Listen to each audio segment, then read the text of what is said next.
بسم اللہ الحمد للہ والصلاة والسلام علی رسول اللہ اشہد ان لا الہ الا اللہ وحدہ لا شریک لہ واشہد ان محمدا عبدہ ورسولہ قال اللہ تعالی فی الکلام المجید اعوذ باللہ من الشیطان الرجیم رضی اللہ عنہم ورضوا عنہ۔ اللہ تعالیٰ اپنے نبی کے صحابہ سے راضی ہو گیا اور نبی کے صحابہ اپنے اللہ سے راضی ہو گئے۔ محترم ناظرین، آج دوسرے خلیفہ حضرت عمر بن خطاب رضی اللہ تعالی عنہ کی کچھ فضائل آپ کے سامنے رکھیں گے کہ حضرت عمر رضی اللہ تعالی عنہ وہ شخصیت ہیں جو دعائے نبی بن کر کے آئے، جن کو پیارے نبی صلی اللہ علیہ وسلم نے دعا میں اللہ سے مانگا، اور پیارے نبی صلی اللہ علیہ وسلم نے یہ دعا فرمائی تھی: اللہم اعز الاسلام باحب هذین الرجلین الیک بأبی جہل او بعمر بن الخطاب۔ قال وکان احبہما الیہ عمر، اے اللہ، عمر بن خطاب اور ابو جہل بن حشام میں سے جو آدمی تجھے زیادہ پسند ہے اس کے ذریعے سے اسلام کو عزت عطا فرما۔ تو دونوں میں سے عمر اللہ کے محبوب نکلے رضی اللہ تعالی عنہ۔ یہ ترمذی کی 3681 نمبر حدیث ہے اور حدیث صحیح ہے۔ دوسری حدیث جو صحیح بخاری کی 7286 نمبر حدیث ہے کہ حضرت عمر فاروق رضی اللہ تعالیٰ عنہ قرآنی آیات پر فوراً عمل کرنے والے تھے۔ حضرت عبداللہ بن عباس رضی اللہ تعالیٰ عنہما فرماتے ہیں کہ عیینہ بن حصن اپنے بھتیجے حر بن قیس کے پاس آئے، اور حضرت حر بن قیس حضرت عمر رضی اللہ تعالیٰ عنہ کے مقرب لوگوں میں سے تھے۔ عمر رضی اللہ تعالیٰ عنہ کی مجلس مشاورت کے لوگ کچھ نوجوان اور کچھ ادھیڑ عمر کے تھے، سب قرآن کے حافظ اور قاری تھے۔ عیینہ نے حضرت حر سے کہا کہ کیا آپ عمر سے میرے لیے ملاقات کی اجازت لے سکتے ہو؟ انہوں نے کہا ہاں، میں آپ کے لیے ملاقات کی اجازت لوں گا۔ پھر انہوں نے سیدنا عمر رضی اللہ تعالیٰ عنہ سے اجازت مانگی۔ عیینہ نے جاتے ہی حضرت عمر سے کہا: اے خطاب کے بیٹے، آپ ہمیں نہ ہی کچھ دیتے ہیں اور نہ ہی ہمارے فیصلے انصاف سے کرتے ہیں۔ اللہ اللہ۔ حضرت عمر رضی اللہ تعالیٰ عنہ کو غصہ آ گیا اور سزا دینے کو تیار ہو گئے، لیکن حر بن قیس نے کہا کہ اللہ تعالیٰ نے قرآن کریم میں اپنے نبی صلی اللہ علیہ وآلہ وسلم کو حکم دیا: خذ العفو وأمر بالمعروف وأعرض عن الجاہلین، آپ معاف کر دیا کریں اور بھلائی کا حکم دیتے رہیں اور جاہلوں کی پرواہ نہ کریں۔ وَإِنَّ هَذَا مِنَ الْجَاهِلِينَ، اے امیر المومنین یہ بھی تو جاہل ہے۔ فَوَاللَّهِ مَا جَاوَزَهَا عُمَرْ حِينَ تَلَاهَا عَلَيْهِ وَكَانَ وَقَّافًا عِنْدَ كِتَابِ اللَّهِ۔ راوی کہتا ہے کہ اللہ کی قسم، جب حضرت حر نے یہ آیت تلاوت کی تو ان کا غصہ جاتا رہا، کیونکہ حضرت عمر رضی اللہ تعالیٰ عنہ کی عادت تھی کہ قرآنی آیات پر فوراً عمل کرتے تھے۔ میرے بھائیوں، کیا آج یہی معاملہ ہمارا بھی اپنی رعایا کے ساتھ ہے، اپنے ماتحت لوگوں کے ساتھ ہے جن کے اندر ہم کام کرتے ہیں، یا جن کے اندر کوئی ہمارے اندر اگر کام کرتا ہے تو ہمیں بھی اللہ رب العزت یہ صحابہ کرام کی یہ سیرت کہ کچھ پہلو جو ہم سنتے اور سناتے ہیں، اصل مقصد ان سے اپنی زندگی کو بدلنا ہے۔ دوسری حدیث حضرت سیدنا زید بن اسلم رحمۃ اللہ علیہ اپنے والد اسلم سے بیان کرتے ہیں کہ میں حضرت عمر رضی اللہ تعالیٰ عنہ کے ساتھ بازار گیا، وہاں حضرت عمر رضی اللہ تعالیٰ عنہ کے ساتھ ایک نوجوان عورت نے ملاقات کی اور عرض کی: یا امیر المؤمنین، ہلک زوجی وترک صبیۃ صغارا، اے امیر المومنین، میرے شوہر کی وفات ہو گئی اور وہ اپنے پیچھے چند چھوٹی بچیاں چھوڑ گیا ہے۔ خدا کی قسم اب نہ ان کے پاس بکری کے پائے ہیں کہ انہیں پکا لیں، نہ کھیتی ہے اور نہ دودھ کے لیے کوئی جانور، مجھے ڈر ہے کہ وہ فقر و فاقہ سے ہلاک نہ ہو جائیں۔ اور کہا میں خفاف بن ایما غفاری رضی اللہ تعالیٰ عنہ کی بیٹی ہوں، میرے والد پیارے نبی صلی اللہ علیہ وسلم کے ساتھ غزوہ حدیبیہ میں شریک تھے۔ یہ سن کر حضرت عمر رضی اللہ تعالیٰ عنہ ان کے پاس تھوڑی دیر کے لیے کھڑے ہو گئے، آگے نہیں بڑھے، اور پھر فرمایا مرحبا، تمہارا خاندانی تعلق تو بہت قریبی ہے۔ پھر آپ ایک بہت قوی اور مضبوط اونٹ کی طرف مڑے جو گھر میں بندھا ہوا تھا، اور اس پر 2 بورے غلے سے بھرے ہوئے رکھ دیے۔ ان 2 بوروں کے درمیان روپے اور دوسری ضرورت کی چیزیں اور کپڑے بھی رکھ دیے، اور پھر اس کی نکیل ان کے ہاتھ میں تھما کر کے فرمایا اسے لے جاؤ، یہ ختم نہ ہوگا کہ اس سے پہلے ہی اللہ تعالیٰ تمہیں اس سے بہتر رزق عطا فرمائے گا۔ ایک آدمی نے کہا یا امیر المؤمنین اکثرت لها؟ قال عمر ثقلتك امك والله انی لارى ابا هذه واخاها قد حاصرا حصنا زمانا فافتتحا۔ اے امیر المومنین، آپ نے اسے بہت دے دیا۔ تو حضرت عمر رضی اللہ تعالیٰ عنہ نے فرمایا تیری ماں تجھے گم پائے، اللہ کی قسم اس عورت کا والد اور اس کا بھائی جیسے اب بھی میری نظروں کے سامنے ہیں کہ ایک مدت تک ایک قلعہ کے محاصرے میں شریک رہے، آخر اسے فتح کر لیا۔ اور یہ صحیح بخاری کی 4160 نمبر حدیث ہے۔ حضرت عمر رضی اللہ تعالی عنہ کا اپنی رعایا کے ساتھ کیسا سلوک تھا؟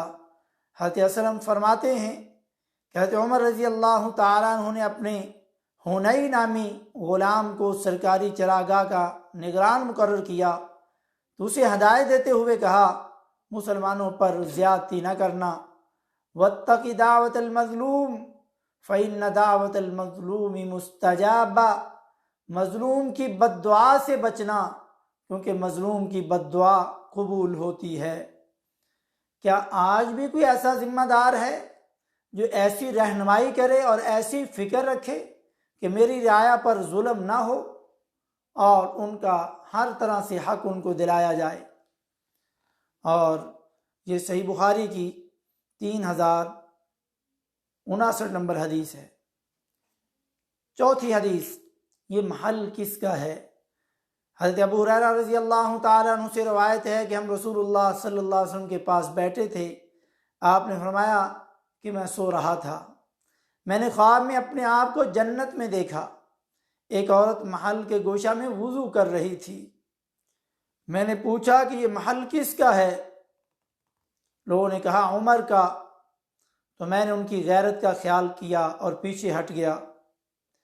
فبکا عمر رضی اللہ تعالیٰ عنہ، یہ سن کر کے حضرت عمر رضی اللہ تعالیٰ عنہ رونے لگے اور کہا علیک اغار یا رسول اللہ صلی اللہ علیہ وسلم، اے اللہ کے رسول صلی اللہ علیہ وسلم کیا میں آپ پر بھی غیرت کروں گا؟ اسی بخاری کی 3680 نمبر حدیث ہے۔ یہ کیسے لوگ تھے، کیسی غیرت، کیسا ایمان تھا کہ نبی مکرم صلی اللہ علیہ وسلم کو خواب میں ان کا محل بھی دکھا دیا گیا، سبحان اللہ۔ اور یہ کیسے تھے اور ان کو نبی کی سنت سے محبت کیسی تھی؟ حضرت امیر المومنین رضی اللہ تعالیٰ عنہ حضرت عمر سے روایت ہے کہ وہ طواف میں حجر اسود کے پاس آئے، پھر اس کو بوسہ دیا اور فرمایا انی اعلم انک حجر لا تضر ولا تنفع ولولا انی رأیت النبی صلی اللہ علیہ وسلم یقبلک ما قبلتک۔ اے پتھر، میں جانتا ہوں کہ تو ایک پتھر ہی ہے، نہ کسی کو نقصان دے سکتا ہے نہ کسی کا فائدہ دے سکتا ہے۔ سبحان اللہ، یہ کہاں سے پتھر آیا تھا؟ یہ جنت سے پتھر آیا تھا۔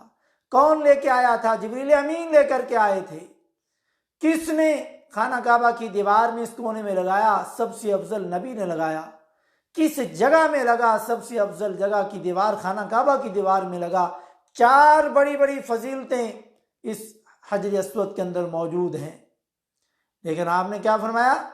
انی اعلم انک حجر لا تضر ولا تنفع، نہ تو نقصان کر سکتا ہے نہ تو کسی طرح کا کوئی فائدہ پہنچا سکتا ہے۔ میں تمہیں بوسہ بھی اس لیے دے رہا ہوں کہ میں نے تجھے بوسہ دیتے ہوئے رسول اللہ صلی اللہ علیہ وسلم کو دیکھا ہے۔ اگر نبی نے تجھے بوسہ نہ دیا ہوتا تو میں تجھے کبھی بوسہ بھی نہ دیتا۔ اور یہ حدیث صحیح بخاری کی 1597 نمبر حدیث ہے۔ لیکن آج تو لوگ خانہ کعبہ کا غلاف نہیں چھوڑتے، اس کے دھاگوں کے پیچھے مرتے پھرتے ہیں۔ کوئی خانہ کعبہ کے غلاف کا ٹکڑا لینے کے لیے بے صبرا ہوا ہے۔ مولانا صاحب، قاری صاحب، آپ کی کسی سے بات ہوگی، ہمیں ایک چھوٹا سا ٹکڑا لے دیجیے۔ کیا کرنا ہے؟ گھر میں رکھیں گے پریشانیاں نہیں آئیں گی، گھر میں رکھیں گے حالات اچھے ہوں گے، بس یہ خواہش ہے۔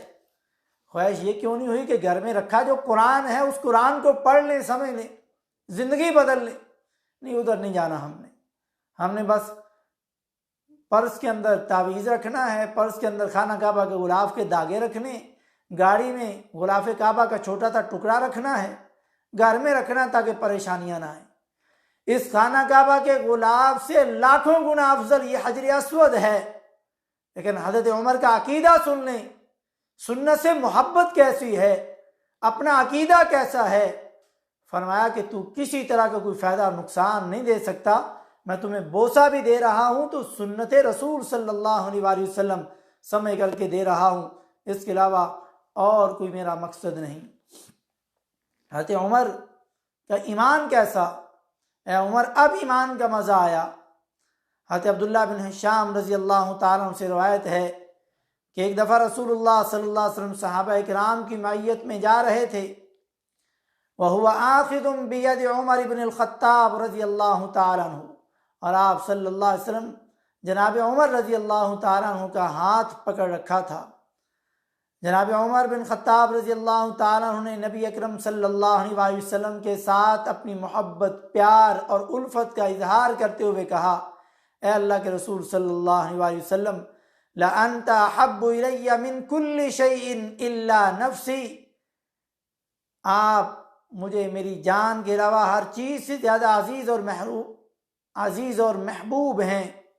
جناب عمر رضی اللہ تعالیٰ عنہ کے یہ الفاظ سن کر کے خاتم الرسول، خاتم النبیین صلی اللہ علیہ وسلم نے فرمایا، لا والذی نفسی بیدہ حتی اکون احب الیک من نفسک، نہیں، اس ذات کی قسم جس کے ہاتھ میں میری جان ہے، یعنی تیرا ایمان اس وقت تک مکمل نہیں ہو سکتا جب تک میں تمہیں تمہاری جان سے بھی زیادہ عزیز نہ ہو جاؤں۔ سیدنا عمر رضی اللہ تعالیٰ عنہ نے محبت رسول کی اہمیت اور فضیلت کو سننے کے بعد فرمایا، فَإِنَّهُ الْآنَ وَاللَّهِ لَأَنْتَ أَحَبُّ إِلَيَّ مِن نَفْسِي، اے اللہ کے رسول صلی اللہ علیہ وسلم، میں اللہ تعالیٰ کی قسم اٹھا کر کے کہتا ہوں کہ اب آپ مجھے اپنی جان سے بھی زیادہ، یعنی میری جان سے بھی زیادہ مجھے پیارے اور عزیز ہیں۔ تو جناب رسول اللہ صلی اللہ علیہ وسلم نے یہ اعلان محبت سن کر کے فرمایا، الآن یا عمر، اے عمر، اب تیرا ایمان مکمل ہو گیا ہے۔ یہ صحیح بخاری کی 6632 نمبر حدیث ہے۔ میرے بھائیوں، کیا آج ہمارا ایمان بھی ایسا ہے کہ ہمارا ایمان ایسا ہو جائے کہ ہم سب سے زیادہ پیارے نبی صلی اللہ علیہ وسلم سے محبت کرنے والے بن جائیں؟ اور جب نبی کی محبت سب سے زیادہ ہوگی تو آپ کی سنت چہرے پر بھی نظر آئے گی، زندگی میں بھی نظر آئے گی، اخلاق میں بھی نظر آئے گی، بول چال میں بھی نظر آئے گی، گھر اور باہر ہر جگہ آپ کی سنت نظر آئے گی۔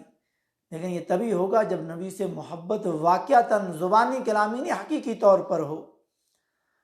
اگلی حدیث سنیے کہ حضرت عمر رضی اللہ تعالیٰ عنہ کی خواہش کے اوپر پردے کا حکم نازل ہوا۔ ام المومنین سید عائشہ طاہرہ مطہرہ رضی اللہ تعالیٰ عنہ سے مروی ہے کہ نبی کریم صلی اللہ علیہ وسلم کی بیویاں رات کو جب قضائے حاجت کے لیے گھر سے باہر جاتی تھی، مناسے ایک جگہ کا نام ہے، اس کی طرف نکل جاتی تھی، اور حضرت عمر رضی اللہ تعالیٰ عنہ نبی کریم صلی اللہ علیہ وسلم سے کہا کرتے تھے کہ آپ اپنی بیویوں کو پردہ کرائیے، مگر رسول اللہ صلی اللہ علیہ وسلم ایسا نہ کرتے تھے۔ تو رات کو عشاء کے وقت ام المومنین سودا نبی کریم صلی اللہ علیہ وسلم کی بیوی باہر نکلیں اور وہ دراز قد تھیں، تو حضرت عمر رضی اللہ تعالیٰ نے فرمایا عرفت کی یا سودا حرصا علی ان ينزل الحجاب قالت فانزل اللہ عز وجل آیت الحجاب۔ تو حضرت عمر رضی اللہ تعالیٰ عنہ نے محض اس خواہش سے کہ پردے کا حکم نازل ہو جائے پکارا کہ آگاہ رہو اے سودا، ہم نے تمہیں پہچان لیا ہے۔ پھر اللہ تعالیٰ نے پردے کا حکم نازل فرمایا۔ یہ صحیح بخاری کی 6240 نمبر حدیث ہے۔ یعنی حضرت عمر کی زبان اور حضرت عمر کی خواہش سے اللہ کا حکم نازل ہو اور قرآنی آیات نازل ہوں، یہ ایک نہیں کئی مرتبہ ہوا۔ اسی طرح پیارے نبی صلی اللہ علیہ وسلم کی موجودگی میں کہنے لگے کہ میں اس کی گردن نہ اڑا دوں۔